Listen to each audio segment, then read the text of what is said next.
Tere, kas te olete päris Teemeks? Päris ehtne. Ahah, kas ma võin teid intervjuule kutsuda? Praegu pole aega vist. Ahah, oota, aga härra, palun, mul on paar küsimust, ainult paar hetke. Ma nägin, et teie profiilipilt on roosaks värvitud. Kas see tähendab, et te olete sisemusest tüdruk või olete homoseksuaalne? Ei ole. Ise oled? Vabandust, härra, aga see on professionaalne intervjuu. Ma ei ole gei, okei? Nii, ma tahtsin veel küsida teie fännide kohta. Palun ärge jookske ära, härra. Kui vanad on teie fännid ja umbes kui suured nad on? No nii vähe. Okei. Ma tahtsin numbritest teada, aga see sobib hästi. Vabandust, härra, aga ma ei tööta Delfis, ma vannun.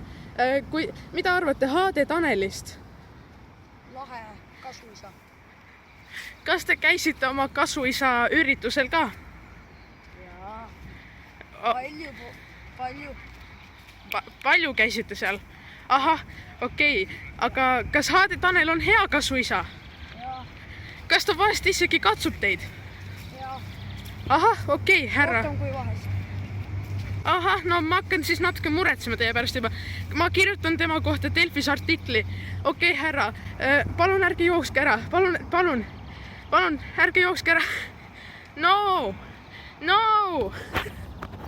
Enne kui ma selle imeliku intervjuu lõpetan, siis ma tahan öelda aitäh Hunt122-le selle imeilusa pildi eest või joonistuse eest ja aitäh Aurole ja Teemexile selle laheda nädalavahetuse eest. Ma tegin ühe Facebooki kasutaja ja grupi, need ma jätan selle descriptionisse ja kui sa nägid mu nägu HD Taneli videos ja sa arvad, et sa oled nagu eriline mõnes mõttes, siis palun ära arva seda, kuna see ei ole eriline asi, et sa leidsid mind või kedagi teist, kuna jah, sul on ka nägu, mul on ka nägu, vau.